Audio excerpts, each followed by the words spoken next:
would never bark. Movie shows, they tear apart. Dimensions clash, they ignite the spark.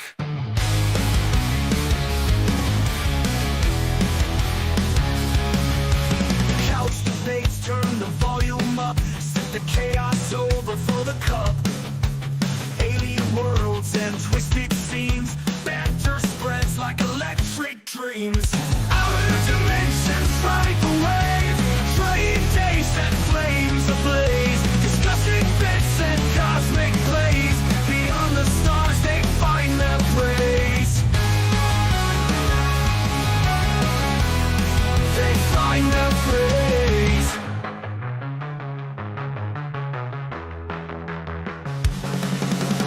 Ripping through the deep.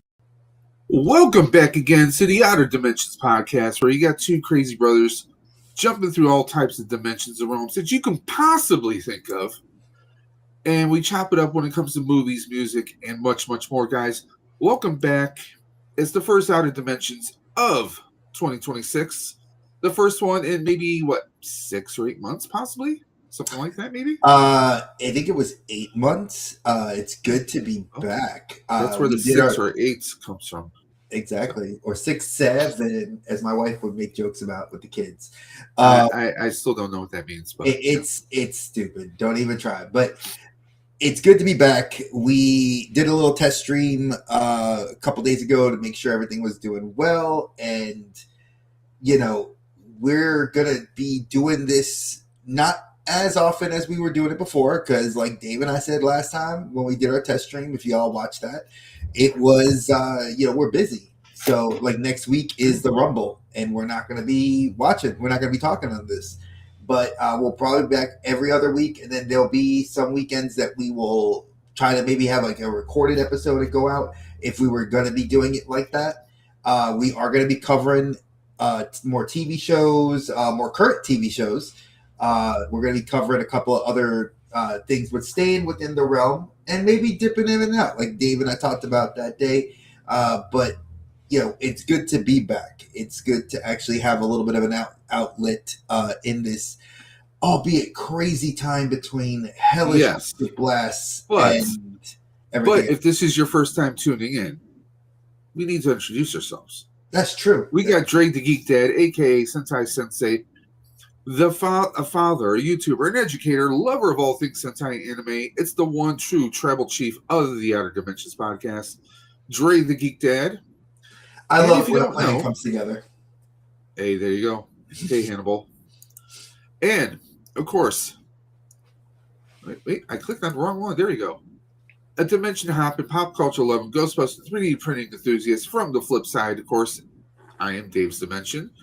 But yes, Dre and I have been doing this for a couple of years, and we have taken some hiatuses, or hiatuses. A hiatus. I think a hiatus. We've taken multiple hiatus. Is it hiatus? Hiatuses? I guess I'll have to ask. Or is it hiatus? I don't know. I think multiple hiatuses.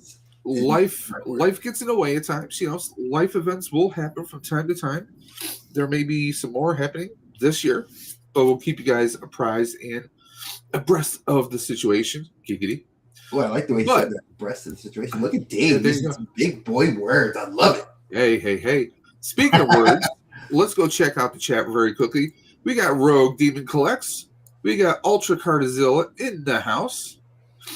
We got Rogue and Ultra having little conversations back and forth. Snowstorm. I'm in Buffalo, friggin' New York. We're getting an Arctic blast. We are about to get hit up here again too.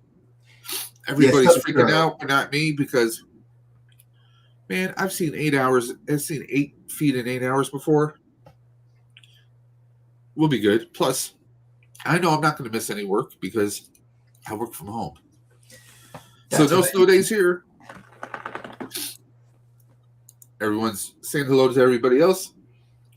Also, Master Kaikilius, thank you for popping in. He's in Oklahoma watching the ice fall. Miserable. Yeah, that's what we're going to be getting. I'm near you in Oklahoma, Kaikilius. So my heart goes out to you. Stay warm, stay safe. Hopefully you keep power.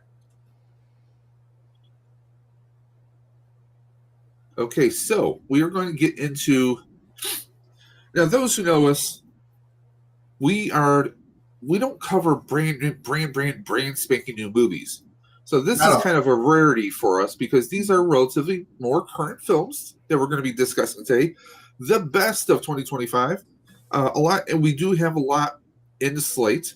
We always like to do, we like to compare originals with remakes a lot of times, or some fantasy picks. Like we did our multiversal superhero villain mashups before, so we have Well, a lot. don't forget we did our Expendables. We've done quite a bit. I think that this is going to be fun because I felt like we needed to start the year off because a lot of people reached out to Dave and I individually and as together. They've asked us like, what did we think of this film of last year? What did we think of this? And Dave and I, obviously, Duff in the house. what's up, Duff? Dave and I are very. I would consider us both cinephiles. I think that we both love watching movies. I'm more of the I love Cinnabons. What? Well, yeah, I know, like cinephiles. Okay, cinephiles as a scene at CINE file, and we both love talking about movies, but we talk about it together. Like, Dave and I'll go see a film maybe the same day, ironically enough, and we'll talk about it. But we've never we've done this once before. I think we did this back in 2023. We did one of these for 2022. So we haven't done one of these in a long time. So this is actually a lot of fun, especially with last year and with this year being a big movie year, between Supergirl being announced, between what? Now, hey, don't. I'm not a Motu fan as big as everybody else is. Motu, you got Supergirl. We have Brand New Day Spider-Man that me and Lana are looking forward to going to see, and Peanut. Don't forget, we got Avengers Doomsday. We have a plethora of films that are basically going to are going to be some of the big movies of the year. Marvel: The Return of Robert Downey Jr. That film. Hey. You can talk all the smack. I mean, there is going to be a Motu episode because I really, really, really, I think I need to. We would have to invite a couple of people like Cobb, and maybe we'd have to invite maybe Kenzo and possibly get Mega J on because you're leaving one person out though. Who? A repeat guest of the Outer Dimensions podcast. Oh, Brick, of course. Brick would have to come on that episode. Whoa! Wait until I tell her. Oh, Allison, that is true. Allison would retro actually toy princess. Well, here's my thing. I mean, Motu is like her. That's like one of her jams. I mean, it is, and I don't. But see, here's the thing. I don't feel Allison. When I look at the stuff, I think of retro toys. I don't think of. I know she loves Wilson. Motu. Wow. Of course, Dave's going to talk this up. In any event, I know going into this, I would be on the panel by myself defending why I don't feel this movie is going to live up to the hype. But I was wrong about Superman. But Superman is a massive, massive IP. Not saying Motu's not. But let's be honest. Superman started in 1939 or something like that. The original comics, that's around Action Comics. So yeah, from the 1930s, whereas He-Man really has, the zenith of Masters of the Universe is really from the 80s. Again, in the early 2000s, it started to spark up again. About 5 or 6 years ago, we had about 4 years ago, we had the Netflix series. Revolutions and Revelations, accordingly. That was pandemic era. We had we had Revelation 5-6 years. Yeah. So I mean, I get that not everyone's into Motu. I mean, for me, I did watch the cartoons as a kid. Did I. Had the toys. And, I did have a couple of figures, and it always resonated for me because I love those otherworldly. It's in the same vein of Thundercats. Let's be honest. So, I mean, for me, I'm gonna leave it alone because I know I'm gonna piss off a lot of our retro fans, and I'm not trying to get that hate. There you go, Master Kaikilis is like Supergirl is hot as F. Looking forward to it. She is 100%. I love her. I love her actress. She was great in House of Dragons. I'm mad because But- we're forced to wait another season, and but again, we'll get into that at a different episode But, when we start covering. I mean, I'm definitely going to be down for Supergirl, but I'm more excited about the main man being in it. see that's not the reason to be into it, because he was not in the comic book. He was supposed to be, but he's not. And again, that's another thing. We will get into that closer to when that movie comes out, because more than likely I will go see that twice. Because I will go see it. Dre will always die on his pile of comics, because if something is not comic accurate. I don't know. It's not that it's not comic accurate. I like the fact that James Gunn said that this film is dipped its toe, much like Walking Dead, much like several other shows, dipped their toe slightly into the comics. Because with Walking Dead, we got Negan, the Governor, and several other great characters. But then we also lost a lot of it when they wanted to do things for television. Supergirl, I kind of like tomorrow, is going to be a little bit more of the James Gunnification of it, which I love the music, I love the idea, and linking it to Superman. And then we're going to have other stuff. But again, we'll be covering that way closer to Supergirl, because like I said, more than likely that will be something we will all go see. There you go. Master Guy Kelly's right there with you. He's a fan of the OG. Oh, and she was in Smallville. Yeah. So we Helen gotta, Slater. yeah, you gotta love her. Yeah. So she was in everything. She was also in Supergirl, the CW series as well. Yes, she was. Yeah. So she was even in the Flash movie. We're not gonna talk about that. But palate cleanse. Well, he's basically been canceled, so we're not going to talk about that. But as you guys know, the amazing cheat sheet that we love has come back, and this is obviously my picks. Now, Dave and I obviously will go into why we positioned some of these. Dave and I have very similar picks in a lot of different things, but the numbers for it might be out of order though.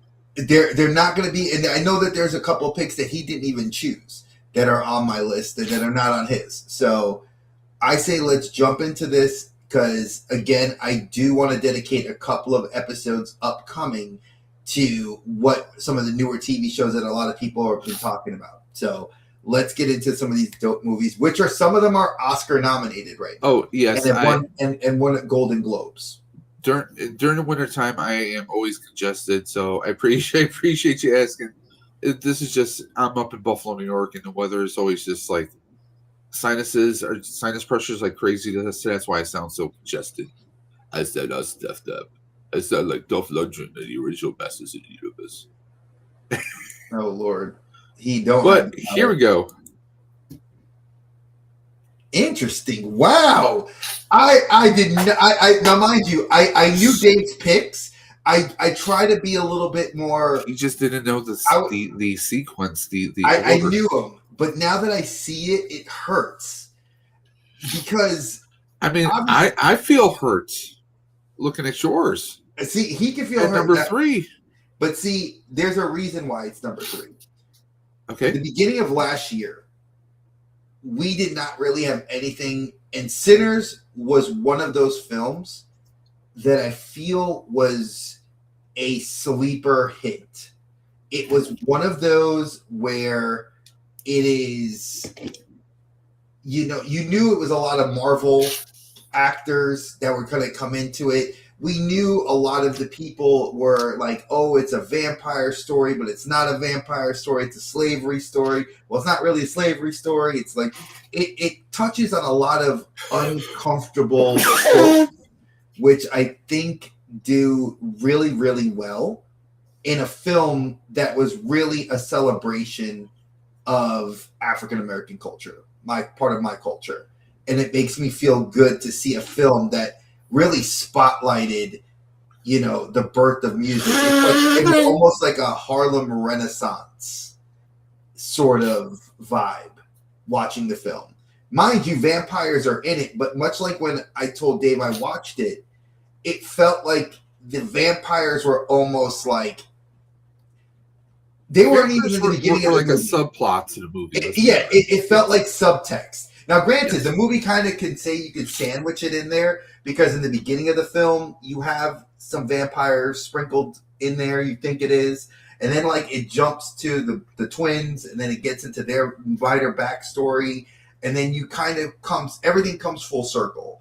And I think Coogler does a great job. I mean, he did it with Black Panther. He did it with Wakanda Forever. How many people could say they hate that movie? They're stupid.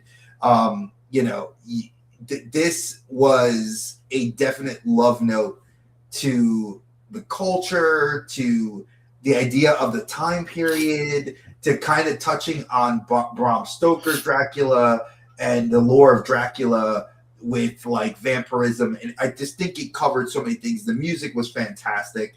I think it is. Music was that one music scene where it's generational. That to me, that was one of my high points. But I was just thinking about this, the irony where you have Michael B. Jordan, who is one actor playing twins, which is hilarious because one of his first roles was on a soap opera called All My Children, which is, those soap operas were always infamous for having one actor playing two people. So that just kind of like dawned on me. Like, wait a minute, I didn't think of that before. But the telenovela, I hate you, but you messed with my brother, my evil twin. Oh, they would give them a mustache. Especially on that show, they had like 4 or 5 people playing the identical twins all the time, or doppelgangers. It was just weird.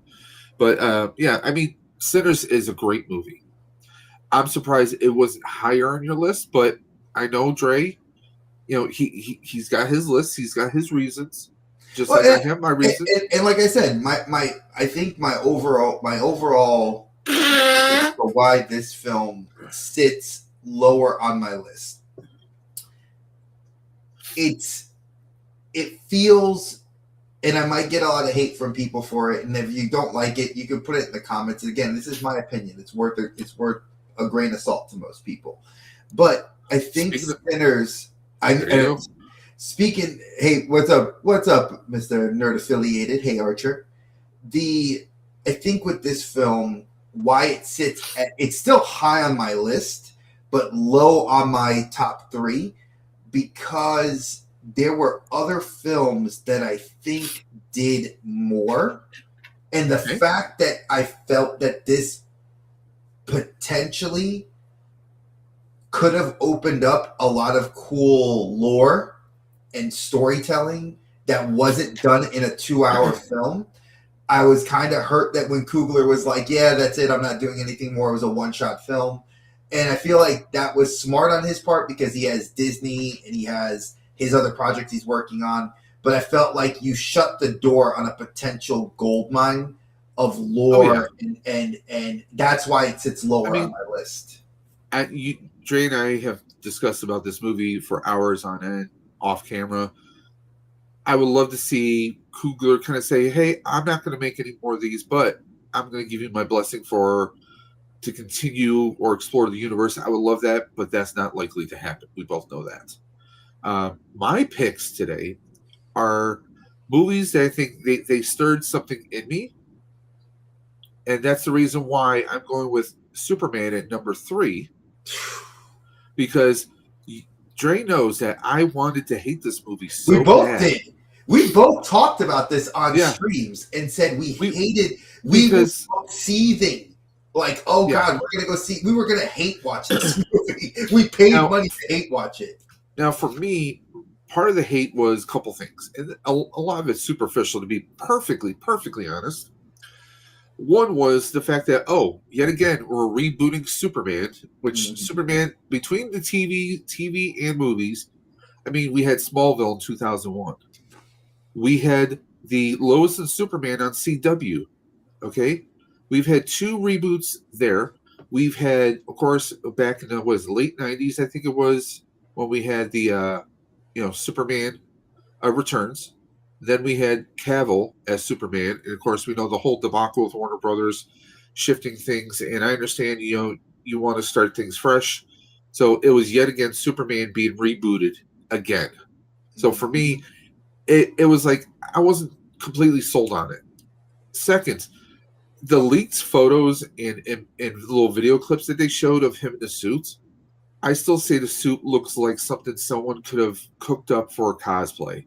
Not the emblem, but just the way the lining of the suit, it looked like someone was trying to take like the concept of the New 52 from the comics, and they're trying to go down a different route. I just didn't like the aesthetic of the suit itself. But when I knew that we had Nicholas Hoult as Lex Luthor, I was like, okay, this is interesting. And honestly, I thought he was great as Lex. And, Oh, he was perfect. and Perfect. he wasn't trying to emulate Gene Hackman or anyone like that. And in an interview, he actually said that his Lex Luthor was Michael Rosenbaum. Yeah. So I mean, this is someone who's a fan of Smallville, like many of us were. So I mean, I wanted to like, because some of the takes, the one thing that was like, okay, I'm going to give it a chance because it was James Gunn. We know Gunn does not necessarily disappoint. Very rarely has he disappointed in recent years. We had excuse me, I got to sneeze real quick. I mean, we had, of course, Nathan Fillion as Guy Gardner with that friggin' bowl cut. I still can't get over that. So, but I mean, this is a movie I wanted to hate. And I'm sitting there in the beginning, first 20 minutes, I'm like, God damn you, Gunn. Did it again.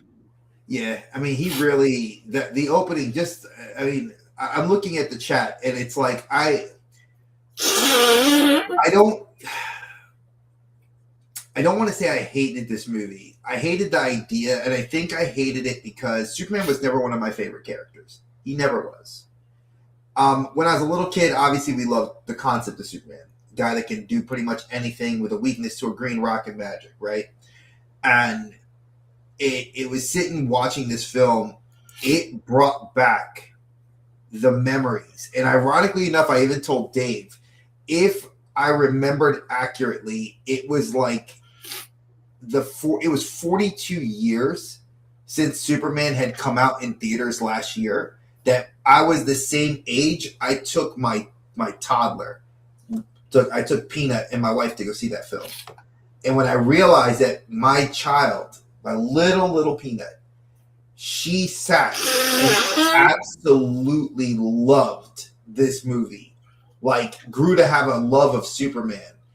I was like, wow, this is full circle of what my parents did when they took me to go see this. So it had that nostalgia. And then of course the music, the dialogue, there was like, I posted it on IG and on Facebook. I told Dave, one of my favorite lines is when Superman kind of breaks the thing when he's like, I put one foot in front of the other every day. That's what makes me more human than you, Lex. When I heard that speech, it just felt like a kick in the gut, because at that point last year, I was going through a lot of shit, and it felt like those words just resonated so well. And it's something I think that was probably one of the best lines in that film. Corn Sweat delivered. I feel like he blew the whole. I mean, everyone did. Everyone did a great job. Oh yeah, Lois was amazing. Playing Lois. I mean, blanking on the gentleman's name who played Mr. Perp or Mr. Oh, Mr. Terrific was amazing. I forgot what his name is too. I'll find out. But another X-Men First Class alumni like Nicholas Hoult. But I mean, everyone in here was great. I mean, it was a great cast, and they pulled it off. James Gunn once again has defied the laws of movie physics, if you will. We see okay, he's rebooting the universe. This is an already established Superman. This isn't an origin story. I mean, spoiler alert, Superman's father is still alive, so they kind of went a slightly different route with that. You see him in the Fortress of Solitude, and you see his robots that maintain the fortress, which is something we haven't seen in live action before. But the comics, we do. Well, in the comics and the cartoons, they did. Oh yeah, the Adventures of Superman. Yes, they did. Oh, they did it in All-Star Superman on the animated movie that Warner Brothers did maybe 10, 15 years ago. They did it there. So it was nice to see those robots. And of course, My boy Alan Tudyk voicing number 4 was friggin' hilarious. Jerry's a name too. No, it was Gary. Oh, you're It was Gary. Gary's a name too. And it's Edie Gathegi. I mean, they killed it. I wanted to hate it, but I mean, they sprinkled in some of the original music with their own takes on it and adding different flavors to it. Gunn with the soundtrack kills it every time. I mean, and the thing is, when you start out like you're gonna reboot a universe, so to speak, you don't expect to see so many heroes or so many main characters in there, but he pulled it off. You know, usually that's something where like we see the main hero and then you might see some side characters, but everyone kept pretty consistent. Like Mr. Terrific is, he's pretty solid throughout the whole movie.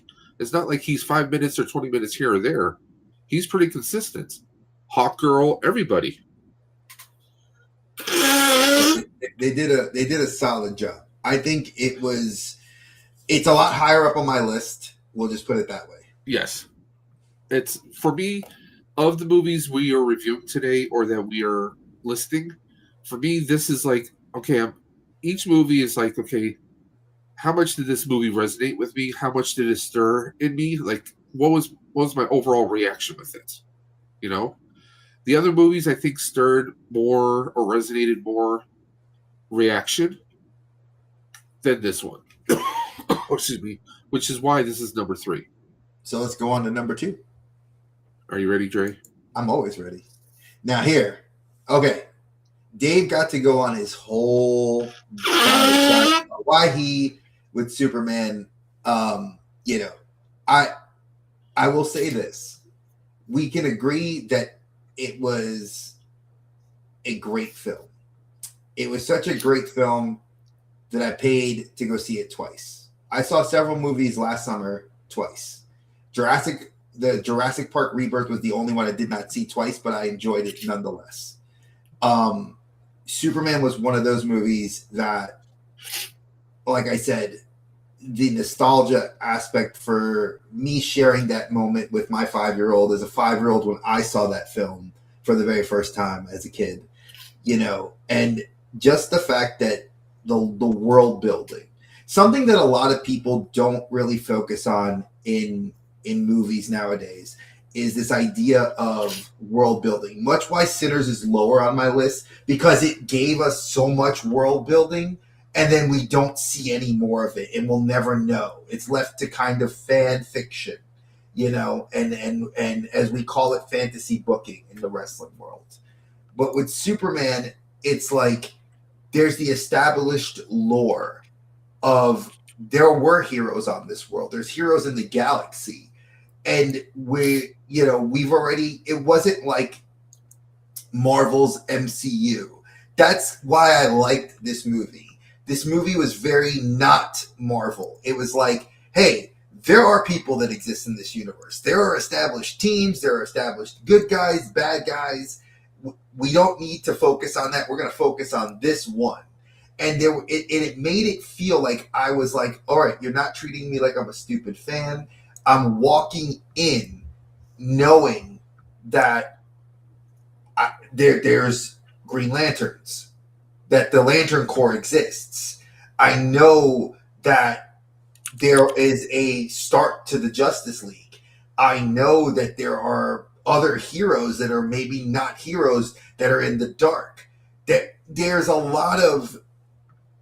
a mystique and a mystery, but it definitely was there. And why I chose 2, it was so hard to not put Predator Badlands in there. And much like Superman, there was just this immense amount of world building and homages to so much of the Yautja and the culture of the Yautja. We've always wondered, and I have been a huge proponent and fan of the Predator in the Marvel comic books and the Aliens universe kind of meshing into the MCU, the comic book universe, not the cinematic. And the fact that I've gotten this to be exposed to like the Predators hunting Wolverine, the Predator hunting what was it? Black Panther, the Predator hunting Spider-Man. And I absolutely love those comics. They were so good. And then the Aliens now. Like, this was the perfect way to say, I need to know why the Yautja are who they are. And we've always wondered it. Now we understand it. Because Aliens versus Predator Requiem was kind of, I feel like, the a small window into that universe. Because I always make jokes that the Predator that was in Requiem was a CSI Predator. And we never understood that the different houses had different duties. And, you know, on Yautja Prime, that they would all do these different things. So we didn't know, like, much like the Klingons, each house was kind of had a specialty. And I felt like I got that kind of flavor in Badlands.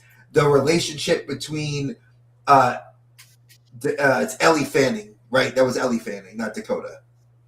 It was Elle, yes. So Ellie Fanning as the synth was a great. I kind of liked her duality role that she played.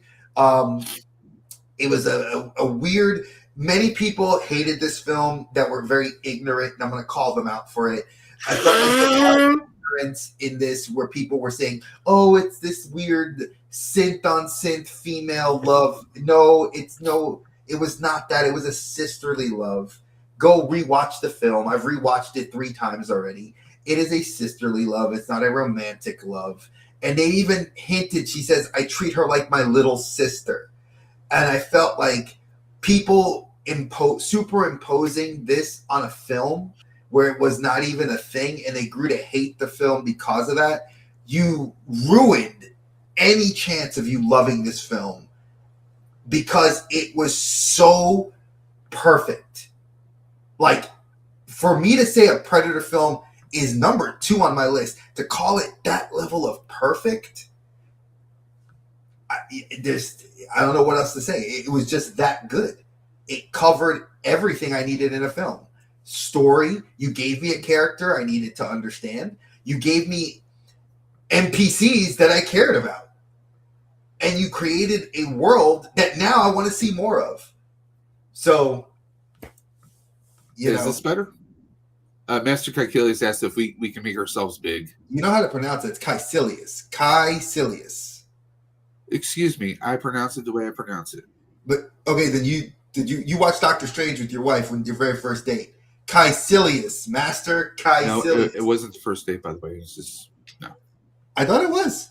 No, it wasn't the first date, no. Then my bad for saying that, but you're the one that y'all saw the movie, Master Caecilius. Some people say tomato, some people say tomato. We say catsup. Nobody says that. There's an argument about that, and I will have that with you. No one says that. No one says potato. People say potato. Anywho, we are. Now, Badlands for me was a Predator film that we have never even seen, or possibly most people didn't even think of before. Maybe they did in the books, right? You read the novels, didn't you? No, I did not, actually. I thought you did. I am a pure movie fan when it comes to Predator. I never read any of the comics. For me, I enjoyed, because it was a completely different take on it, and it felt almost Guardians-esque, because they were you get outcasts, right? He's an outcast. She's basically an outcast, and the creature that they wind up being like their little brother, so to speak, is an outcast. It's a group of outcasts coming together, but when they come together, they're pretty damn unstoppable. Hell yes, they were. Okay, and I love the fact that how they wrote Elle having those 2 dual characters, one that is almost like I want to say almost science as a religion, like devotist, like she's all on mission no matter what. She'll even shut down her sister for the So wait, we talking about the good one? Wait, don't spoil it. Don't spoil it. Nope. So well, granted, it's been out for a minute. I feel like we can't. Archer. How can we? Those spoilers. Yeah, Archer, close your ears. Because I mean, like, dude, we can't. How can we not? The movie came out in November. It's been 2 months. It's We're well it's been within out the for- rights for spoilers. it's been out for a minute. Yeah. No, we don't have to be rude, Ultra. You don't gotta be rude. You can spoil it. Dave and I, we will not spoil the film. We will just talk around some of the key ideas. Is that fair? No, Dave? Archer says you can spoil. I'll come back. I mean, it had a different taste to it. You know, yes, Dre went into how they introduced us to the the hierarchy, if you will, or at least that the hierarchy that was unveiled to us on screen. You know, they definitely showed us a lot, and it's very Klingon-esque, where it's the way of the warrior, but you also had right in the beginning, we kind of see the way of the warrior is kind of put off to the side. If you want a Star Trek comparison, it's going the needs of the many outweigh the needs of the few of the one, but then this time it was the one that was outweighing the needs of the many. Right in the beginning of the movie, without giving away too much. If you know, Dre, you know what I'm. Oh yeah, I know what you mean. I know what you're referring to. I think that set the tone so well for this film. Like, it gives you a depth to the character more than just like, are you a predator? Like, you're a hunter, right? And I think that sets a great tone. And by the way, the weapons were fire. Oh, now I'm not talking about the synth weapons that they're using, because they're the obligatory. They're the obligatory alien type weapons, but no, like the Predator weapons were just insane. That bow was awesome. You and I both complimented that bow. Yeah. I love that weapon. Out of all of them, the bow is the best.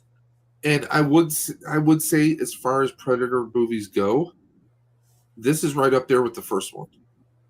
Oh, hell yeah. Okay, it is right up there because we've had different Predator movies, AVP, Requiem. We've had, we've had the Predators. We've had different iterations of it, but this one is like, it's like if you had the same old thing for dinner every night, and then something, something sparks, like someone was going to make the same, this kind of give you this to serve the same meat, the same cut of meat, but then it tasted like this is the first time you're having it. Actually, think about this was like chicken. That. They fried the chicken and they made that grease had some extra oomph in that grease because it was good. It is some tasty cornbread that they served with it too. But I'm just saying, I mean, this is if you were hesitant about seeing this movie, after you see this movie, you're going to be blown away by it if you've not already seen it. Archer. Valentine, what was it? February 17th is when it comes out on Blu-ray in UHD or 4K. Master's asking us, what do we think about Alien versus Predator? I would rank it below this film because I think that's better than Requiem, though, in my book. Requiem, okay, so Requiem, all right. Well, I'm going to deviate slightly because I don't want to deviate too long. AVP was a good film, but I feel like as a standalone film, it was great. When you have Requiem was what I felt caused the spinoffs for Predators, The Predator, to come out because it was more of Earthlings being involved in the Predator's hunt for the alien versus the actual Yautja versus the Xenomorph. Yeah. I want more of that. And I think that this film gives me an understanding of what the Yautja, why they're so honored them, why they are who they are as a race of aliens. And I feel like AVP did a great job of saying humans are the backdrop. They're the meat to these xenomorphs. And that to me, Prey was, I put Prey, Badlands, and Predator all on that level because they were so damn good. Even the animated film that's after Prey, those 4 films, I think, set this universe up for such a great story that can be told, either animated or live action. Yeah. That I mean, it's open. For me, I mean, we've always had in the movies, in the Predator mainstream movies like AVP and everything, we always have like, okay, we got this group of humans, and then we have either a xenomorph or the Predator. You know, it's like a good versus evil. This time, the Predator is our hero. He is the person we're rooting for. It's not like, oh, there's this hideous, grotesque, ravenous creature that is hunting people down or hunting a species down. No, he's out there to prove himself. They gave, and for lack of a better word, they put a face to what's been known as a monster in the movies for what? Were we talking about 40 years? 40 years or so? Yeah. So, I mean, they gave us a face, and I hate to use the term, but I have to use the term. They humanized. Okay? They gave us a character. They didn't just give us, you know, an unstoppable force. They grounded him. They gave him limitations. And this character grows from the beginning of a movie to the end of a movie, which is what we should be seeing in a movie, in a book, in a novel, in any kind of a story. We have to have growth. Character development? Oh, wait, are you using the word character development that we don't see in a lot of shit? CD, yes. Character development, okay? You know, character development, I mean, but I mean, this, yes, I know. I was there when those first leaks of how he was looking. I'm like, wait a minute, why does he look like the way he does? But we don't know the origin. We don't know his mother. Instance. Possible spoilers for future stories. Dre and I know what I'm referring to. Let's give it a wink. You know, I mean, it's just a great film.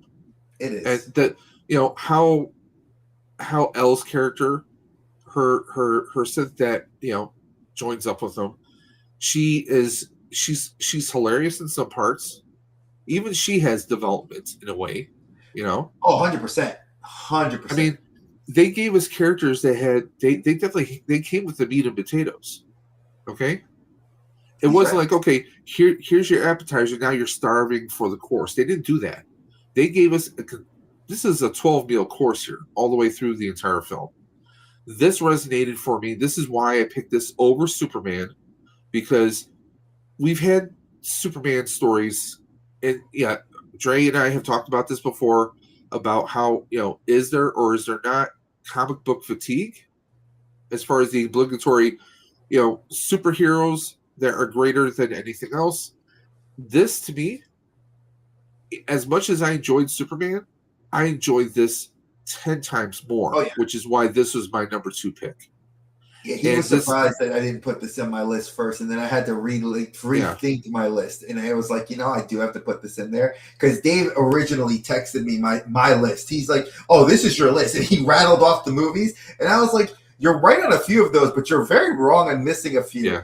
And I thought that was kind of funny that. But Band-Aids is so rewatchable, though. You know, sometimes you see a movie, you might just watch it once. But you might, hey, if it's on TV again, or hey, if I'm looking for something to watch, hey, I'll throw this on. No, this is something you're going to want to pop some popcorn, have a nice cool beverage, and sit there, and you're just going to enjoy it. Lights off, just let the action go crazy, and just enjoy it. Badlands. Get the sound bar. If you have a sound bar, put the background sound on because you got some good, like, you know, some beats by Dre. You got some good headphones for that extra sound. There's a lot of great and I'll say this because I saw it I saw this regular. I didn't go pay for RPX, but I think that there was so much ambient sounds.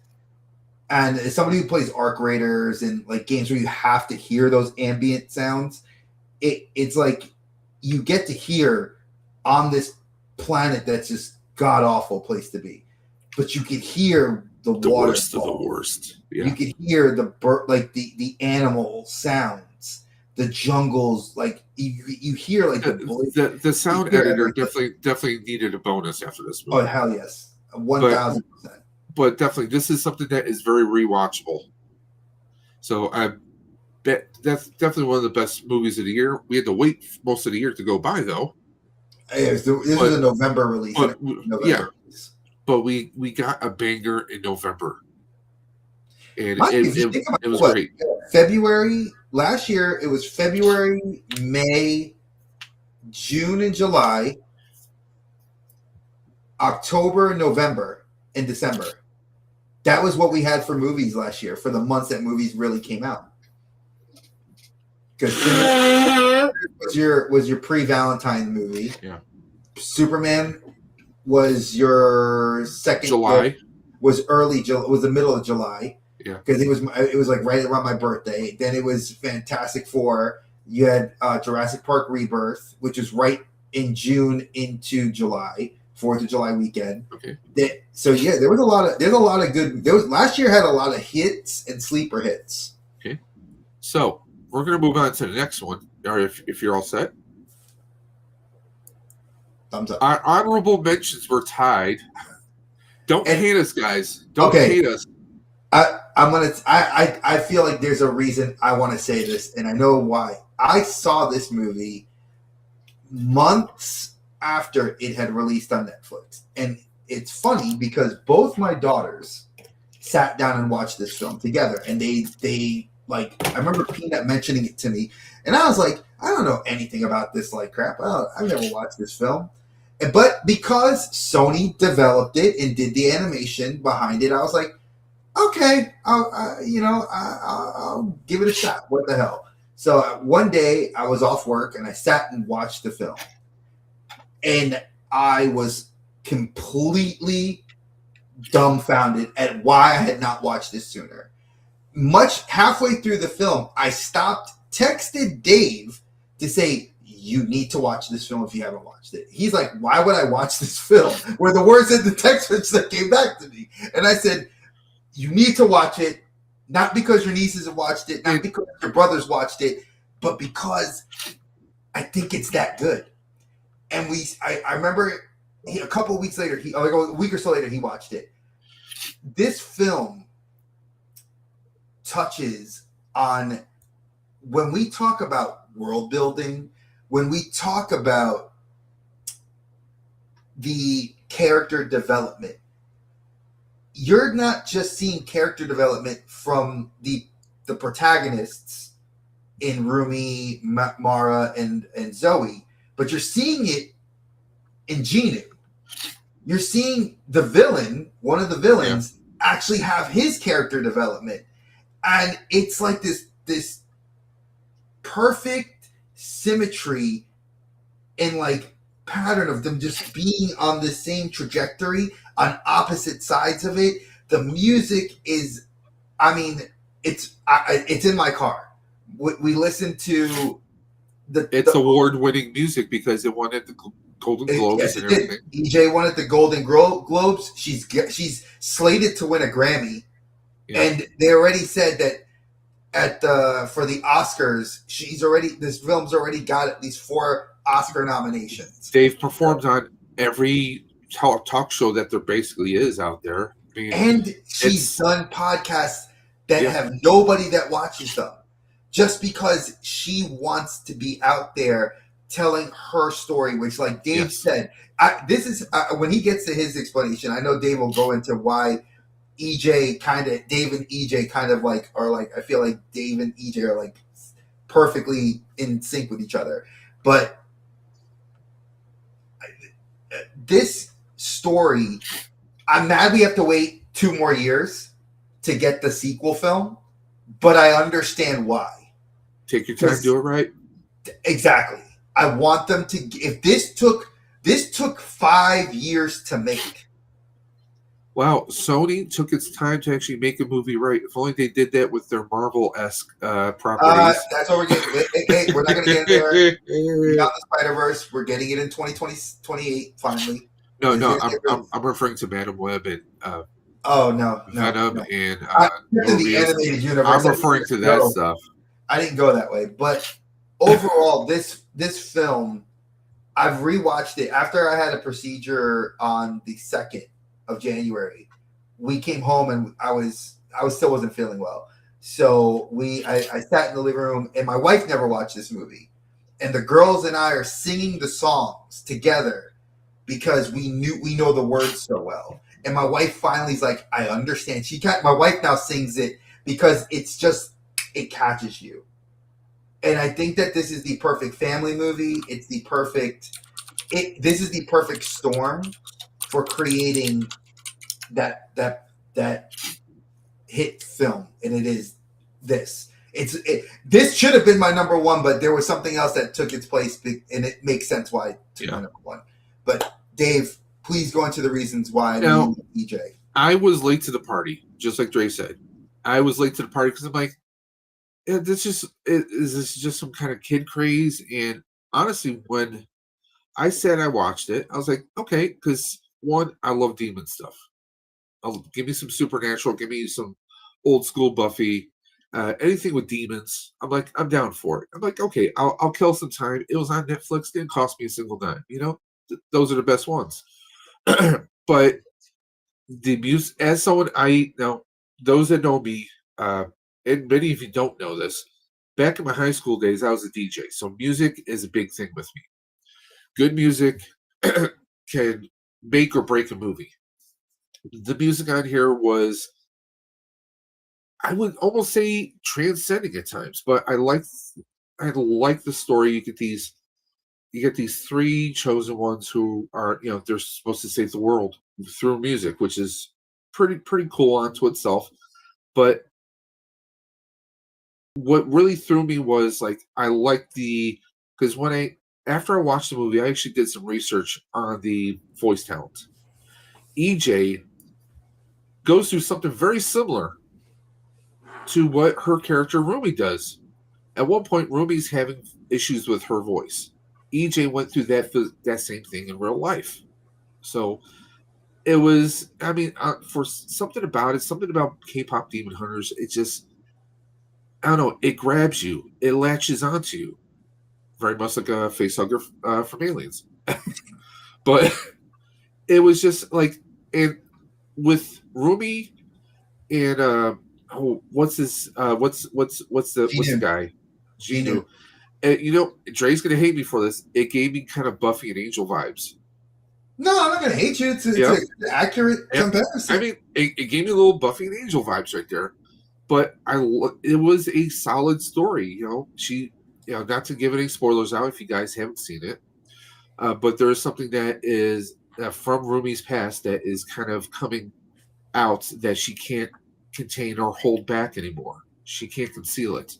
And that's kind of like, that's a big subplot in here. But the visuals, the animation is great. The action is great. I mean, it's fun. You will laugh. You'll get a kick out of it. I mean, it just... You'd even cry. Yeah, it grabs you. And I'll be honest, like, you can scour YouTube, and there are so many videos of grown adults like Dre and I doing reviews, watching, like, doing reactions to just the music. Golden and Takedown. I mean, there's just, what it is. Free, Soda Pop. Or how it's done. I mean, it's how it's all done. The music is catchy, is very catchy and fun.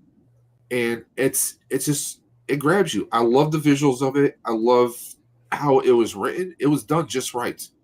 It's perfect. Now, EJ, the young lady who voices Rumi. No, she's the singer, not the voice. Voice actor and the singer are two different actors. Anyway, people. She herself has struggled in the music industry after years and years, friggin' years, and now this movie was brought to her, and her and the other singers. Now it's like they're getting a second life. Because let's face it, music industry can be kind of cutthroat at times. Hey, if you're not success by a certain age, you're kind of considered a has-been or never was. Well, that's also the cultural thing too, because a lot of people don't realize that in Korean culture, like, if you go the route of, like, and this is not just Korean culture, this is in Asia proper as well, Japan and China. If you become an idol singer, you have a timeline. that you can be in this kind of realm. For anybody that's listening to any K-pop like Blackpink or BTS, or if you've listened to Japanese like Baby Metal or L'Arc-en-Ciel, Duran Gray, these are like a lot of bands that have come over to the U.S. in recent years. But a lot of these people, when they were younger, they didn't have, you had to have a look. This, you know, for men, it's like kind of like this androgyny. You have to look like, you know, practically almost like a girl to really get over, but you're not. And it's kind of a lot of these, a lot of Korean and Asian culturalisms that I think really help you understand the culture, understand the reason why Rumi has to be who she is, and why each of the characters, like if you listen to like Golden, like, you know, I was a ghost, I was alone. Oh, you know, like I lived two lives and I'm trying to paint both sides, you know, but I couldn't find my own place. A lot of young women feel that way. A lot of young men feel that way. And it felt such a great way to talk about this. And, you know, it's just give the music a chance. If you don't like pop music, that's fine. Don't listen to it. But I mean, it's the number one song in the world. I mean, they even did skits on Saturday Night Live. Oh yeah, with Gene, with Bad Bunny. With Gene, Benito. My boy Benito. I mean, they really went all out. You can't play it. No, I'm not playing it. But you actually had them pop up on SNL. I mean, it's a craze that is, you know, is it a fad? I don't know. It's a fun movie. And it's not that often that we get that nowadays. We don't, you know, we get movies that are like, okay, it's a Marvel movie, we're gonna go see it. Hey, this is an action movie with Momoa, yeah, we're gonna go see it, you know. But this is something that it's gonna have something for everyone. No matter their taste, you're gonna have fun. There's comedy in there, especially when they're always downing snacks, which is always hilarious. I actually have 100. Actually, here, give me a second. Oh God. Dre and his snacks. But this was our honorable mentions, but there you go. Dre's all about the snacks and the merch. But also Dre is also I'll let him put his headphones back on. Hey, Huntrix, don't quit, man. Yeah. Plus Dre is secretly all about the Sasha boys. Dude, I listen. Romance is the funniest one. I get because I like my man tries to rap in his song, but that's just me. But again, I also like. I'm such a fan. I've become such a fan. Like the day that I think they dropped Loungefly dropped a bunch of shit, I pre-ordered it. I didn't even think twice about it. Like Peanut is such a fan of Rumi, just like me. We both love Rumi's character. I can't like Rumi. Peanut has told me, you can't like Rumi, Papa. And I'm like, but he's my favorite character. But she's like, no. But the music, the visuals, everything it's done right. Even though we have to wait a couple of years for the next one, I'm all for it. I mean, what the actual voice, the singers for the Sasha Boys are actually going to be an actual band. They want. Genu was here in Charlotte, not in Charlotte. He was in Durham. Was it 2 weeks ago? Yeah, 2 weeks ago. He was here. We're gonna move on to our next pick. Which is the number one. As soon as Dre's done crackling his bottle there. You've been sneezing and everything and making snotty sounds. I just cracked the bottle. We're gonna get on me about a bottle. All right. Yeah. Damn straight. Let's go. Now, see. Go, Dre. You can tell me to go. I was going to go anyway, bro. We desperately needed a reboot for Fantastic Four. I'm not going to get into the reasons why people hate this film. I think the people that hate this film are stupid because by all means, you can be entitled to your opinion, but when you start saying that Reed Richards is not Latino, who gives a shit? Pedro Pascal does an amazing job as Reed Richards. Yeah, Krasinski could have done a great job, but he wouldn't have been the Reed Richards we needed for this film. This film was Vanessa Kirby's Invisible Woman was the star. And I say this taking my wife to this film, and my wife was the one person to say, this movie doesn't feel like it's about the family. It feels like she's the leader of the team. And that everybody else kind of falls in line behind. Isn't that how it usually goes in families, though? But that's in my family, that's kind of how it is. First Steps is an apropos kind of name because this was their first official film going into phase 6, this is the important phase because we're getting the bangers. You know, Wonder Man's next week. Literally next Tuesday, Wonder Man. That's part of this phase. We're getting Brand New Day Spider-Man, Bernthal's Punisher special, Bernthal and Hulk in Brand New Day. We're then getting Doomsday in the fall. This is the year that Marvel's like, I have to fix, and the Russos are going out to fix what they felt went wrong with phase 4 and 5. And I appreciate that because there were a lot of bangers, but there was a lot more failures than there were bangers. And this movie was just that. I think First Steps is a great way to reintroduce characters without it having that, what's the word I'm looking for? It's not reintroducing the same, like Dave said, it's not food fatigue. This wasn't like sequelitis. It wasn't like, oh God, we're getting another Fantastic Four film. Ah, shit. No, it felt like we're getting a Fantastic Four film where the characters are already established. We don't have to worry about getting to know the origin. Is it a reboot? Sure, but it's not a traditional reboot. No, it's not a reboot at all. Scratch. I don't consider this a reboot at all. This film is a fantastic, much like Superman was. You're putting me into the action. You're dropping me right into. It's already established the story and the established because we know how they become heroes. Cosmic rays that we've seen it 1,000 times, just like with Superman, just like with Batman. We know the origin.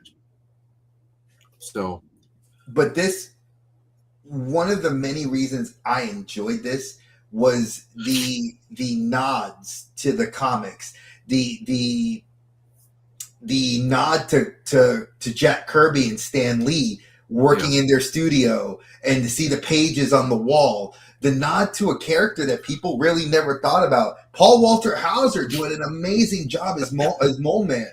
I mean, this just gives me so many inklings and desires to see how is Vanessa Kirby gonna react to Namor.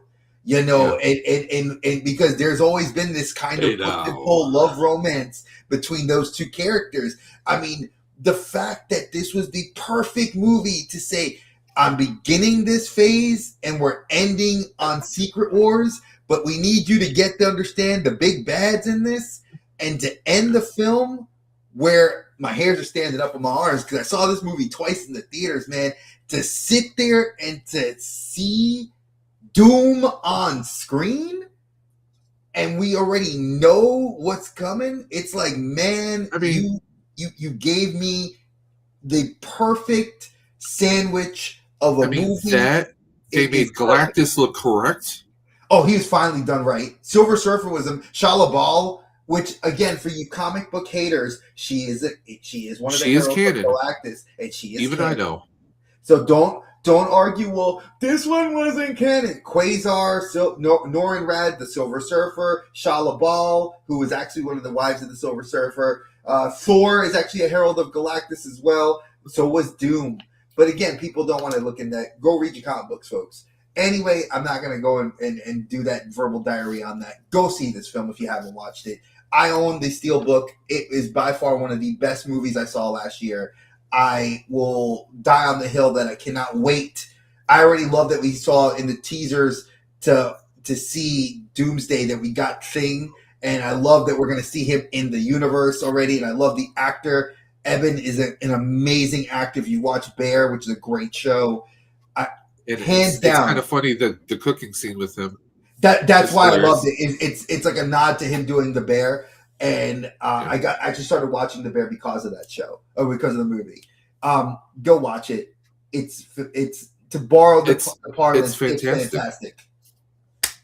It is. I mean, now, some people might be wondering, well, Dave, you didn't have Fantastic Four as in your picks. No, I didn't, because one, I liked the movie. I enjoyed the hell out of the movie, but after I left the theater, I didn't feel it like resonating as much as the other films that we picked today.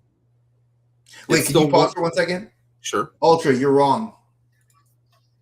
You're wrong. I'm going to tell you why you're wrong. Oh, about which one? Pedro Pascal's.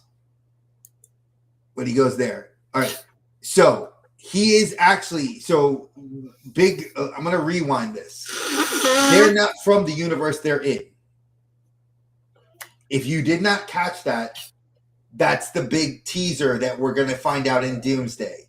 That they're from the 616, that their trip into space was not treated on their world. They're not from the 838, which is what we saw in the Multiverse of Madness. That's Krasinski's Reed Richards, which makes sense because that's an ultimate Reed Richards. That's an alternate to the beginning of a different line. This Reed Richards was the perfect 616 complementary. One that knew he wasn't where they were supposed to be. They were trying to fix where they were from. And this is trying to figure out his place in that universe with his family. So the MCU is the 616. But no, it's not. That's wrong. 19999 is not the same. I can argue this, Ultra, and I'm going to tell you, I hate to say this, I'm going to burst your bubble. 19999 was not, that's from the Spider-Man, the Spider-Verse, not from the typical Marvel. You can't, Sony and Marvel have argued this back and forth. 19999 is not even the right Earth because that was a blonde-haired Peter Parker, so that's an alternate universe. 616 is common. It's been in the comic book vernacular. It is the typical MCU. And you can Google that and just find it for yourself. Just going to put that out there. Sorry, Dave, I didn't mean to interrupt, but I saw when someone challenges the comic book dude, I got to put them in their place a little bit and say, like, hey, I'm sorry, you're wrong. Like Dre said, Fantastic Four, it's, if you haven't watched it, go watch it. It is, I mean, here's one thing I will sprinkle on the subject of Fantastic Four. It's the best Fantastic Four movie.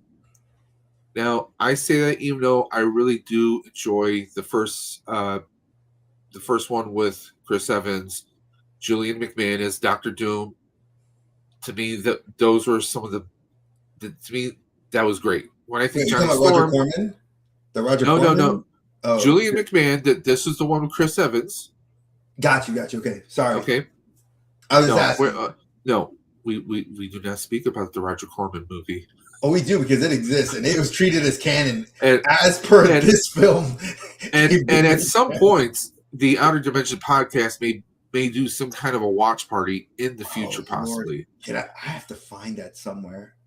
And we will do it MST3K style if we need to. Oh, we need Archer for that one to come in there and be the straight guy. We may do a watch party possibly for that one on Discord. It won't be streamed, or maybe our comments will be streamed, but the actual movie won't. Yeah, we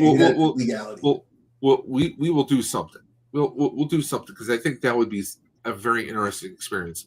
But Pedro Pascal, for me, I was apprehensive about watching him as Reed Richards because we had never seen him play a science type, a very technical person before. Mandalorian doesn't count, folks. Okay. No. And even Mandalorian, he's not a very tech guy, really, if you think about it. But not everyone kills it in here. He's more of like, I think of him more like Rambo. Even like he knows how to put a gun together, but you couldn't tell him to go build a supercomputer because he couldn't rebuild a ship. But even our boy Eddie from Eddie Munson, Stranger Things as Johnny Storm. He killed it. It was great. It was a different kind of Johnny because this is more, he definitely runs on his emotions, but he was more sciencey. Even he was more sciencey. Being able to decipher the language, to decipher the language and everything. I mean, this was a different take on it, and I enjoyed the hell out of it. I can't wait for more. Definitely, the teaser scene at the end was. I mean, I think the best one I've seen in a long time. That's what you call an MCU mic drop right there. But you know what though? We could both agree that as bad as the Fantastic Four movie was, hey, what's up, 2015, I think that Michael B. Jordan, because he was the smart guy that was just a pain in the ass, but he was super intelligent. And I think that was kind of their way of giving it a nod, showing that like anybody that's played Human Torch has done extremely well. Michael B. Jordan, example, Killmonger. Chris Evans, Captain fucking America. you can't lose that one. America's ass. It's America's ass. But I could do this all day long. But I mean, nothing against Michael B. Jordan's portrayal of Johnny Storm, but I mean, for the most part, when we think of comics, when we think of the cartoons, we think of the other versions. Johnny's usually, he's a hothead, and he's not really a hothead in this one. He was a wise ass. I liked them though. Yeah. And like him and Ben were more like brothers, really. If you think about it, but that's what they are. But they treated them like they did that. Yeah. So that relationship, there was no pranking each other. No, when he took the toy out the box, it's clobbering time. Flame on. And he just breaks it. There's many moments. They made Ben look great, just like he does in the comics, because they had him wearing like regular clothes, and it's a great movie. For me, it just wasn't in my top 3. But the reason why, top 5, yeah, I'll consider for top 5. Now for me, I went with Sinners because it hit on so many friggin' levels. Let's be honest, Michael B. Jordan is a phenomenal actor. Came a long way from, you heard me say earlier, All My Children on ABC. Was a soap opera actor way back when. Like the adopted son of Erica Kane, Susan Lucci. I mean, he was on there for like 10, maybe 12 years. He was on there for a good minute on there. But to see someone who they got their start from a soap opera, and Creed. I mean, he's done so many great friggin' films. I mean, yeah, he killed it as Killmonger, no pun intended. Just saying, like he has transcended. I mean, he just doesn't do everything. What was it? So was it Fruitvale Station? Was that the one movie he did? It was kind of like an indie film. There was that. You know what I'm talking about? I know what you're talking about. Then he did the other film with the superpower, the kids with the powers. God, what was it called? It was like when they got the powers from and stuff. That not the Project Almanac. It was something else. No, I know what you're talking about. It wasn't Super 8. It was. I'll Google it. Give me a sec. Because I remember watching it and I was like, Fruitvale Station was that independent one he did in 2013, and that was good. It was Chronicle in 2012. Okay, that was the one that I felt was a good one. That was a great, and that was kind of his. But for all those that don't know, Michael B. Jordan is a huge anime fan and comic book nerd. Like huge. Like he knows his anime. Like my big hero, My Hero Academia fan. I mean, as much as Cavill is one of us, he's one of us too. Oh yeah, and you don't always expect that.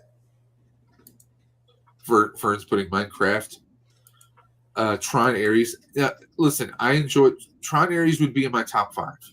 Yeah, Mission Impossible definitely would put the Mission Impossible would make my top 5, but because I think that was a great finale to the series. Frankenstein was good too on Netflix. That was good. Guillermo. I need to watch it. Yeah. It's Ballerina. That's another good one. Not great. Yeah. Top 10. Ballerina would make my top 10. But Tron is not making my top 10. It made me make my top 20. But it wouldn't make my top 10 or top 5. Fair Tron enough. Ares was great, but it's visually beautiful. but Sinners, I mean, of course, Mrs. Josh Allen, Haley Steinfeld, phenomenal in here. And like Dre said earlier, this is a film where this isn't necessarily a knockout, drag out consistently as a vampire movie. I mean, we do get the Hunters right in the beginning, and I want a spinoff. I want a sequel or a prequel with the Hunters to see how they became. And I mean, there's just so much potential there. I mean, this could get ripped wide open as a TV series. I mean, now hear me out. 1980s. No, I didn't do it that though. But that worked. That was very perfectly timed, Dave. I love it. But I mean, think about this. Think about like the Buffy the Vampire Slayer movie with Christy Swanson. But then what? 10 some odd years later, they decide to, hey, let's make it into a full blown TV series. Ripped the canon wide open and the potential for it. It ran for what, 8 seasons, and then spin off of Angel went for 5 seasons, I think. So. Yeah. I mean, you could do something like that here, where you open up the world of not just the hunters. You can open up the world of the vampires, because the vampires were definitely a different kind of breed of vampire, and I really dug it. I mean, we don't get Irish vampires all that often.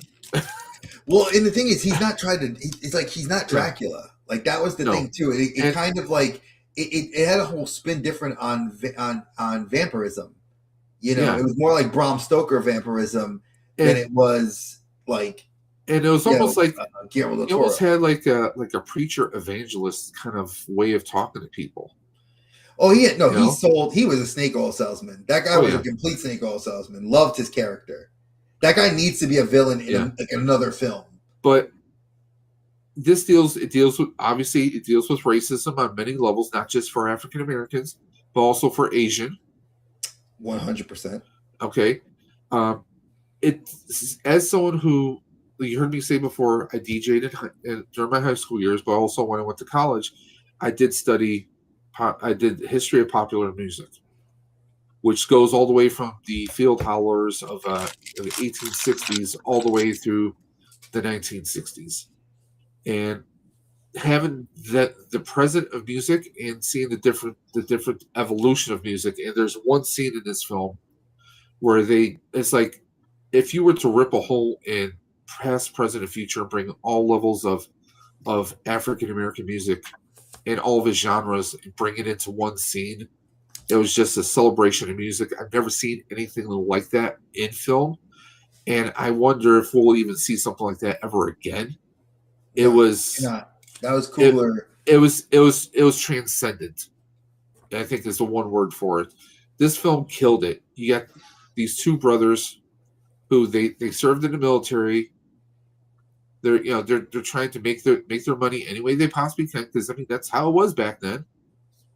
But it was just I don't think I've ever seen a movie quite like this before, and I doubt that we'll see something like this again. It resonated with me. I had to watch it a few more times when it was on streaming. I mean, it's just something that I don't know. It even after you watch it, it kind of has a hold on you. That's what it did with me. It resonated with me. To me, I still say that this is the best movie of the year. And that's saying, considering some of the other movies we talked about. Superman is a great big popcorn movie. Badlands was a great movie.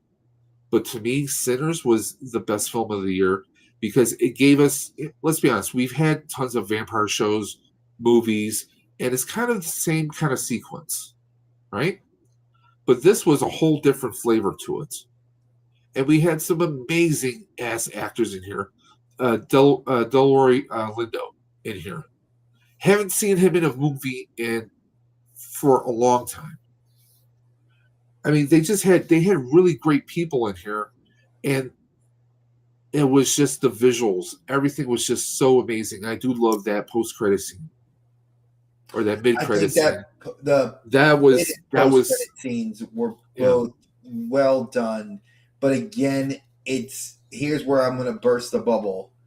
I feel like when you do those post-credit scenes, it's leaving the audience to believe there's going to be more.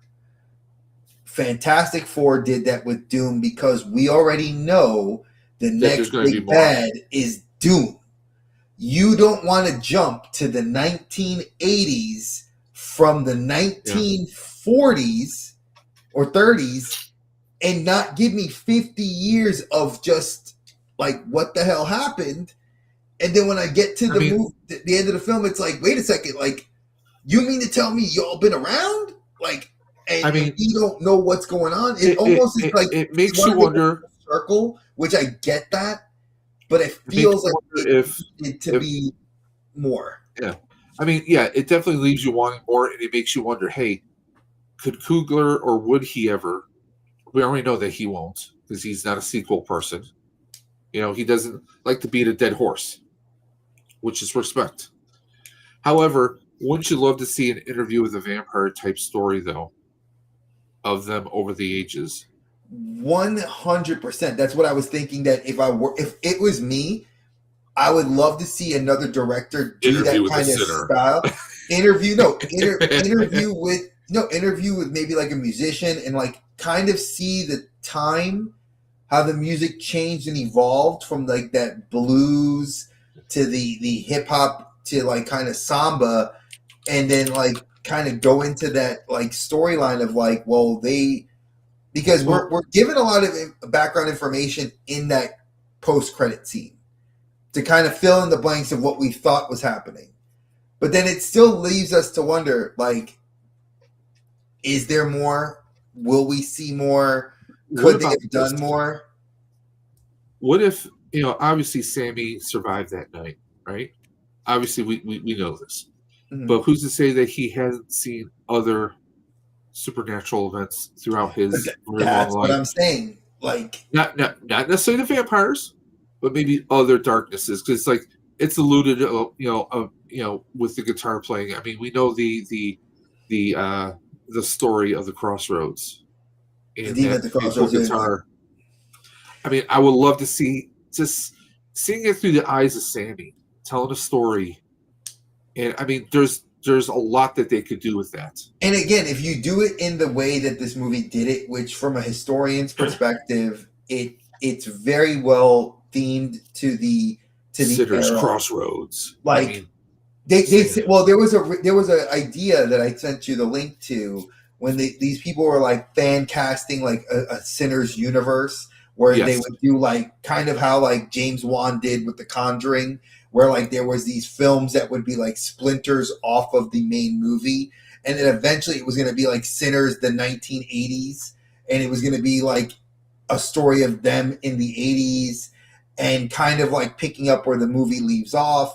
But then there was like, them during World War II. Then it was going to be like, the vampires backstory and like how he got to the Americas. And then we would do a TV show about the Native Americans and why they're vampire hunters and how vampirism was already here in America. Hence why the lore was already here. There were so many ideas that they touched on, but we'll never know what they are. You get those Taylor Sheridan TV shows, all his Yellowstones and different stuff. It'd be great if they could crack open Sinners and explore it.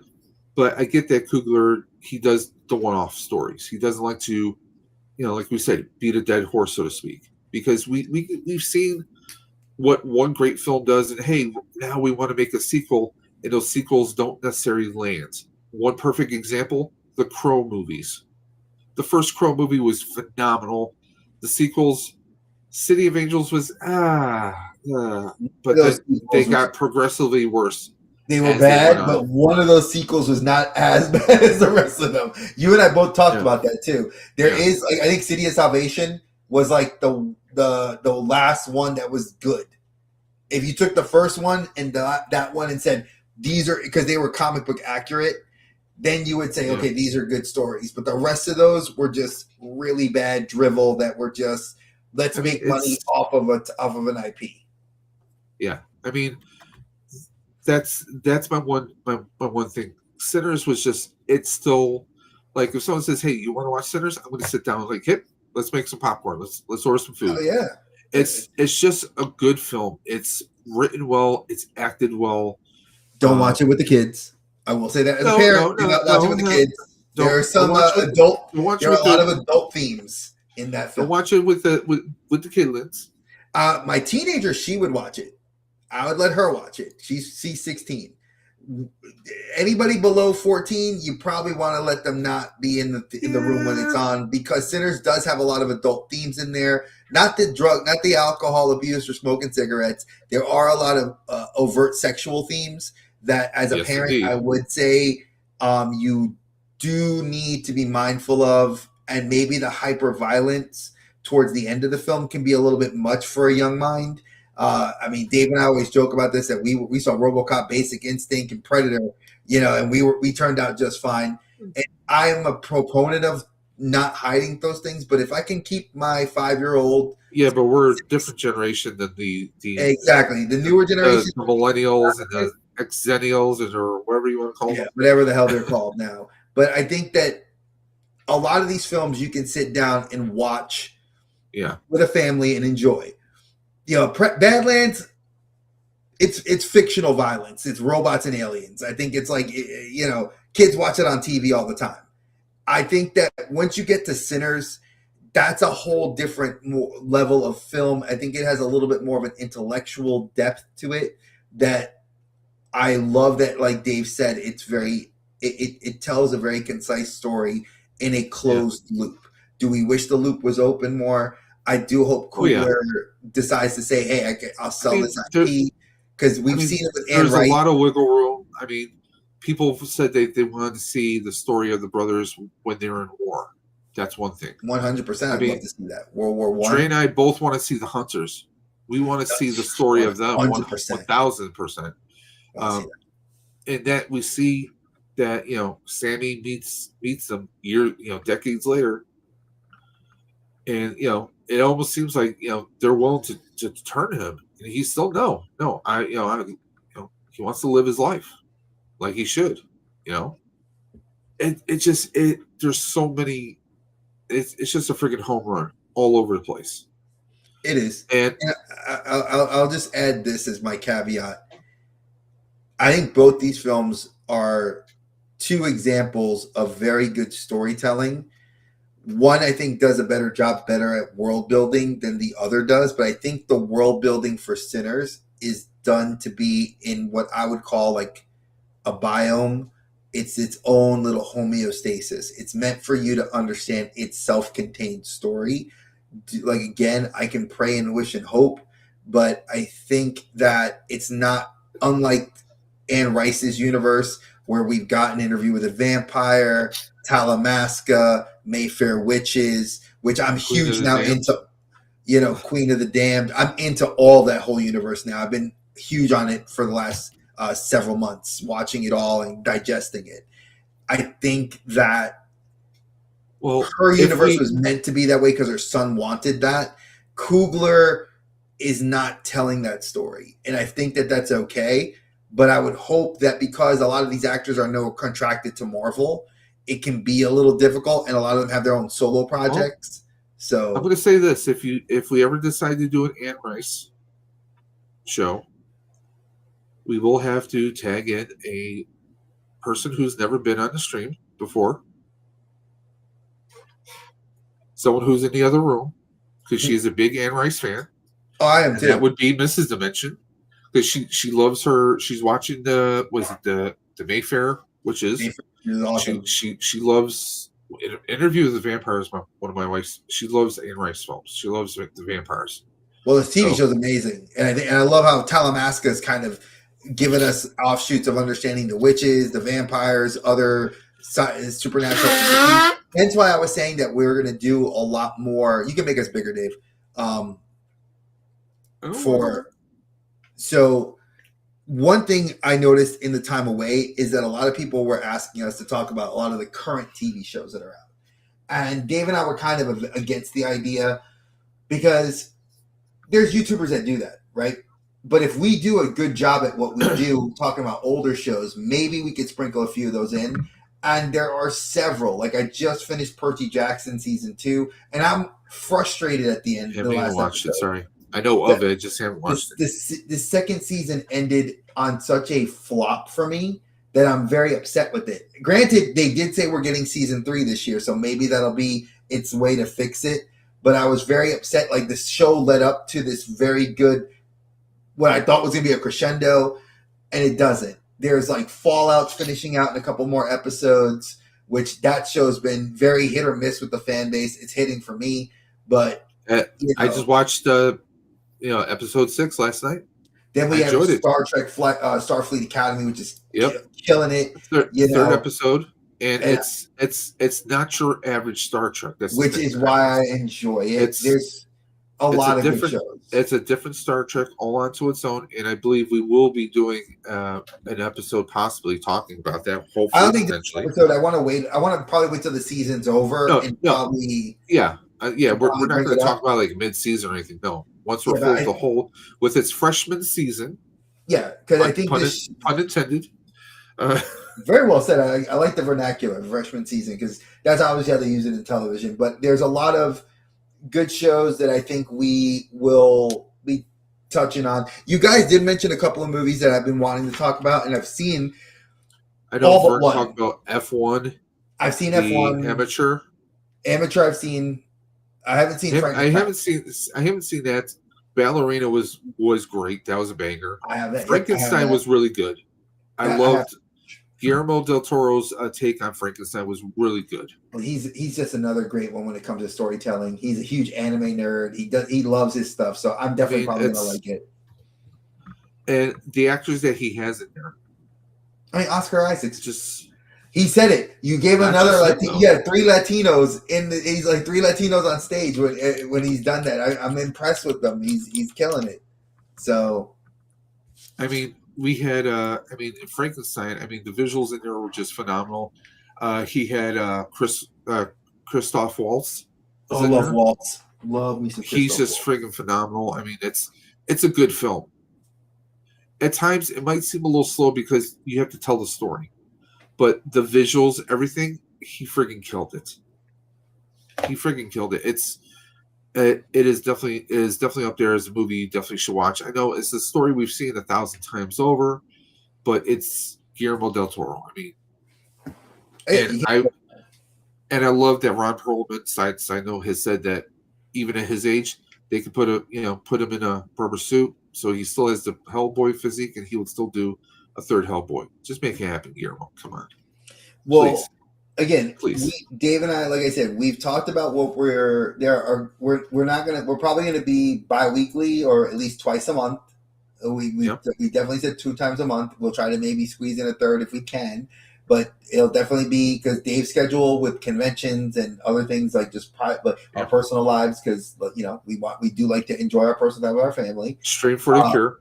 We have Stream for the Cure. I'm still trying to figure out logistics for that. Not too sure how that's going to work this year. Dre and I are going to be working on that.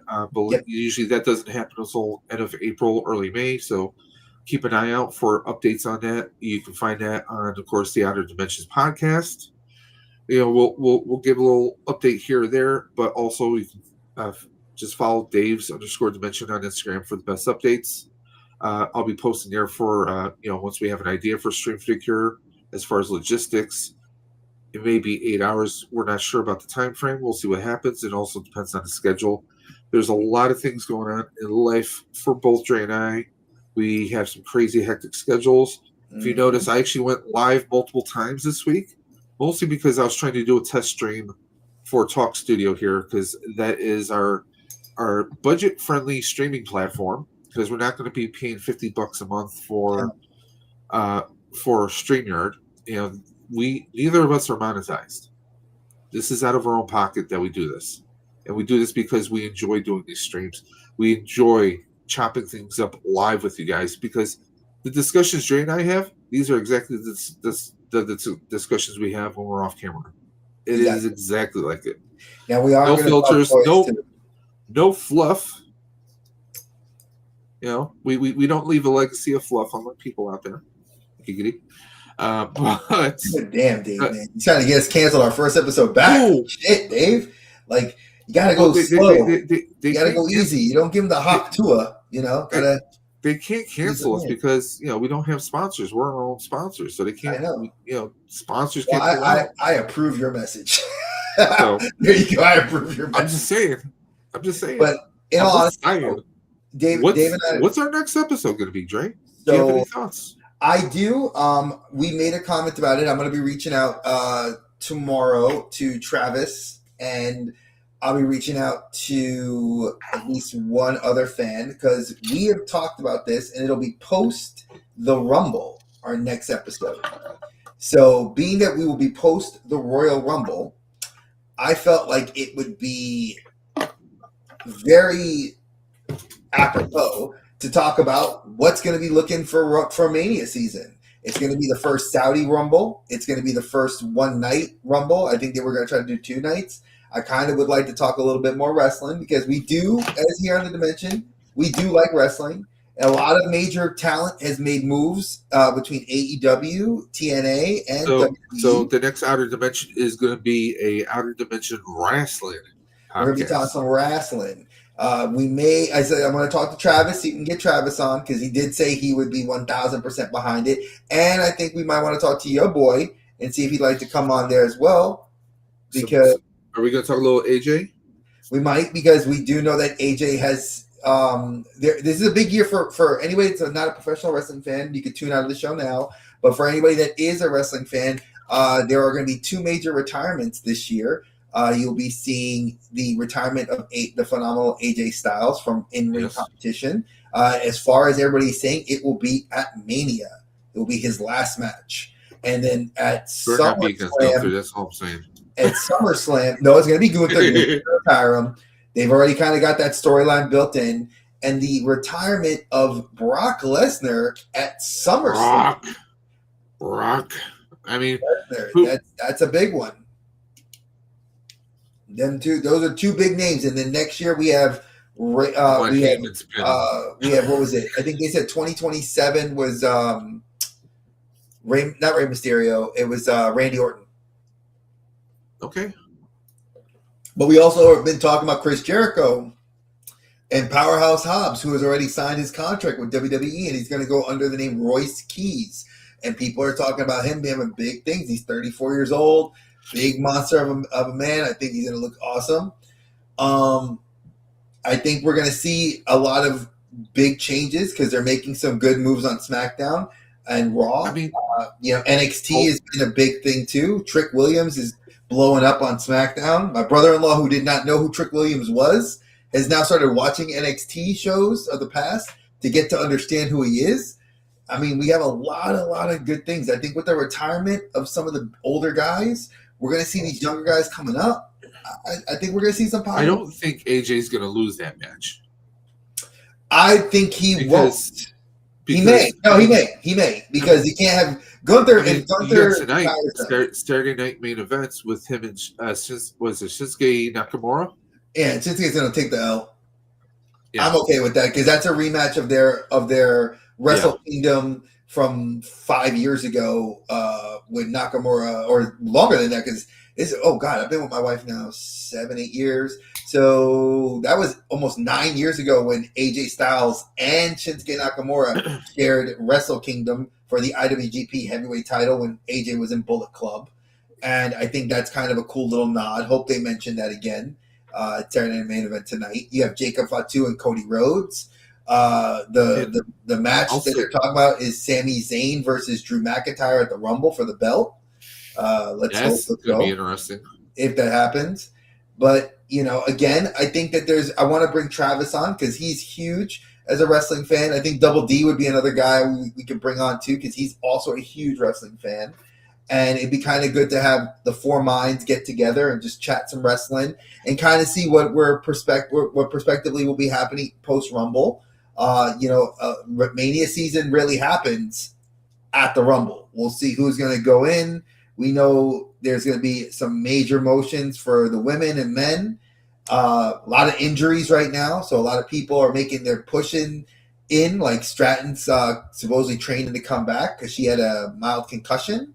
You have Charlotte Flair going to a part-timer schedule right now. you have a lot of guys that are retiring, a lot of young guys coming up hungry, a lot of guys that are not on TV. Street Profits, I'll Miro. admit, I would like to see a certain person in the audience, possibly, for AJ's final match, whenever that should be. Who? Cena? No, I don't want Cena to be there.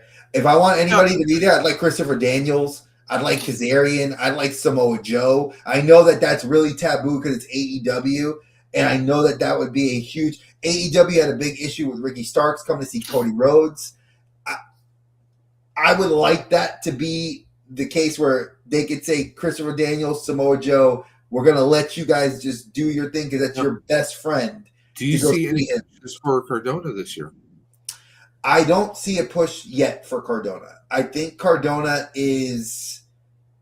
Think he needs to make some waves first? I think if everything's going the way the dirt sheets are saying, expect Chris Jericho, Hobbs, now Royce Keys, and Killer Cross to be 3 big names that are going to come back at the Rumble. What's gonna come out first? Are we gonna get Jericho actually showing up finally? Jericho's last. Grand Theft Auto 6 or Legend of the Grand Theft Auto 6 delayed already again. But yeah, I think that was something I told my brother-in-law too. I said, yeah, you can't argue this one. But, I mean, we thought we were gonna get Jericho already. Well, no, Jericho's on tour right now with Fozzy because he was supposed to. People were saying, "Oh, he's gonna be a show." He's on tour with Fozzy right now. He's in California, so and they're saying that next week at the Rumble, Miss Piggy, they're all on tour. We'll see what's gonna happen, but again, I think the next episode will be our wrestling episode because it was something that a lot of people have expressed an interest in us doing. Yes, sir. A little tick away from the movie talk, and then I think our next episode after that will be Oscar talk. Our picks for what should be in the Oscars because the Oscar list is going to be out, if not already. Golden Globes already happened, so the Oscar list is out and people are looking to vote for best sound editing. Predator Badlands. Well, we're not gonna go into all that. I think we usually just look at the best actor, supporting actor. No, but I was just saying that that's probably the only way it would win an Oscar, probably because of the quote unquote powers that be in that realm. Because you never have a sci-fi film or like a fantasy film ever win unless it's like Peter Jackson, or Guillermo del Toro or something like that. But the Labyrinth or something K-pop like that. better win some. Oh, it's gonna win Best Animation because I told you Zootopia was its only competition. Music. Unless the only other film that they really would put in there, and this is my personal heart going out to it, would be Demon Slayer. I think Demon Slayer Infinity Castle was by far one of the best animated films I had seen. And I saw that prior to seeing K-pop Demon Hunters. And I think Demon Slayer should win it because it is a very long movie, but it is a great way to start winding down the story. But it probably will just get a nomination, but it won't win. I think Zootopia is going to get a nomination, not win. And I think K-pop Demon Hunters is going to win just on the fact that it's probably one of the most popular IPs out there right now. Especially with the fact that more merch is getting pumped out right now before Oscar season. I feel like it alludes to that. So already pre-ordering the Hot Toys. We know this. Oh, when they come out, this face. Look at this face. The minute those Hot Toys go up for pre-order, I'm getting Rumi. I'll get all 3 of them. I don't really want all 3 of them. I just want Rumi. And then next year they announced the Sasha Boys. They announced the Sasha Boys and Genu. That's mine. I'm buying them. I told Dave I'm getting them. He doesn't believe me until they're on the shelf behind me. They will be there. Oh, I'm sure. You know what's going to happen. But that's pretty much the plan, folks. It'll be a wrestling talk. So if you're not into wrestling talk, it's okay. Check us out 2 weeks later then. Check us out when we do our Oscar picks. But I think that we love wrestling, and I feel like we have a lot of fandom in wrestling. Yes. It's like, what did Brick say? It's sports talk because he's not into sports talk. So it's a lot of sports talk for the non-nerds that are into the sports. So we'll be talking about that stuff. Maybe even dropping a little bit about Benito being in the Super Bowl because I will mention that his teaser video for the Super Bowl is the number one thing about the Super Bowl it's been in the last 20 years. Oh. We woke Rogue Demon Hunter up. Wait. Oh, yeah. They have not made them yet. Lego is coming out with a Lego set supposedly by the summer as part of what I've heard. So Dave knows what to get his niece, the littlest one, for her birthday. When she turns 6, he can get her K-pop Demon Hunter Lego kit because that's what she would want. The Papa, big Papa me, I want the actual Hot Toys, which they've already announced. I'm waiting for them to. I think they're waiting till Oscar weekend when the movie gets picked for the best Oscar. Then I think they're going to put them out for pre-order probably the next day or that weekend. So we'll see. Ultrasan, do you expect me to talk more into wrestling figures? Well, we don't want to talk figures at all. I'm going to be very honest. This is going to be more. Yeah, we will be talking about wrestling.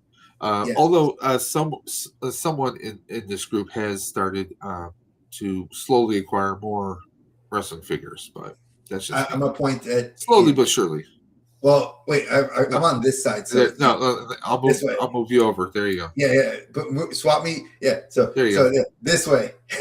This way. This guy, because he had a good Christmas. Somebody had a good Christmas because they blessed him with that. But then I got this. Yeah, we can talk about that. But yeah, I think that's where we're gonna leave it at, folks. So don't feel like you can't talk toys in the chat. You guys can do that with each other. We're not gonna talk about it because we're not a toy channel. Because this economy sucks. Some people can't afford to buy toys, and I'm not in the mood to kind of like hawk a toy out there and feel like we're selling it. So It's up to you. And I'm gonna always hijack you. It's my channel with Dave. We could you forget, my man. When we are the tag team champions, we're the ones that hold the belts. We can dictate the rules. So I can say I don't like a title. But if you guys are into toy collecting, there is a stream that will be starting very soon that we would like to send you guys over to. Ostradamus Toys on the Clubhouse every Saturday night at around 10:15ish p.m. Eastern Time. You can go ahead and type in Ostradamus Toys, just the way it's spelled on the screen. Go ahead and check them out. They do just about everything. They're heavy into Motu. They have some guys that are into G.I. Joes. They're heavy into the Mythic Legions, the Cosmic Legions. So go ahead and please check them out. Oh, we summoned. Look at we summoned Kenzo. Say his name. Is it Joe Hendry? Say his name and he appeared. You said Motu. That's what he got his ears tingling. He heard Clubhouse and Motu, and he was like, "Woo!" I said that like the guy from the Penguin movie. But no, Kenzo's Creations, and I did congratulate Kenzo when the Broncos beat the Bills. I sent him a private message on Instagram congratulating his team. They're moving on to the onto the next step, of course. I wish him the best of luck. Where's my hello? I get nothing. No love. But Kenzo's Creations, he's one of the madmen, the mad collectors that you will see on Ostradamus Toys Clubhouse every Saturday night. And Kenzo's also been doing a lot of live streams during the weeknights too. So go ahead and check him out. He makes some amazing figures, man. So please go ahead and check him out. A lot of great customs. But Kenzo, thank you for popping through. I'm sure you're probably getting ready to hop onto Oz's stream. But anyone who's watching this, go ahead and check out Ostradamus Toys. Check out the Clubhouse. They're getting ready for a snow apocalypse. So go ahead, watch them open up some toys, let them talk toys. They don't just do it for like an hour or two. They go until the wee hours of the morning. We've gone till Sunday morning before breakfast. I've had so much fun with them. I've made Kenzo being one of the brothers me and Dave have become close with, even though he don't say hi to me. Yeah, he's got a tough one tomorrow. He appreciates you. Look, no love. I get it. Hey. I get it. I'm just gonna put my tears away. But guys, thank you for coming out. And those who might be just tuning in right now, you can always catch us on Replay Squad. Again, the Outer Dimension podcast, we are going to be doing the stream at 8 o'clock on Saturday nights every 2 weeks. We're going to be 1 week we're on, 1 week we're off, depending on the schedules. And like Dre said, there may be a few times where maybe there's a third episode each month. But go ahead. follow us either on the Outer Dimensions podcast on YouTube, also streaming at the Dave's Dimension YouTube channel. You can find us on Instagram, the Outer Dimensions podcast on IG, Dave's_Dimension on Instagram. And of course, you can always email us at the Outer Dimensions podcast at gmail.com should you have any episode ideas, or maybe you would like to come on to the stream. You want to be a guest? You want to discuss something that we haven't chopped up before? Hit us up and please let us know. Dre, do you have any final words for tonight's episode? Nothing else except that, enjoy your evening. Go jump onto the Clubhouse. I think they're amazing, and I love my brothers and sisters over on that show. And because my wife is blowing up my phone and being very mad at me because I was supposed to be done about 30 minutes ago, we're going to end it on the watching your head as you exit the portal. We will catch you on the flip side. Take care, guys. Dre and Dave hit it hard in the dark, spinning tales from the void, never bark. Movie shows, they tear apart. Dimensions clash, they ignite the spark.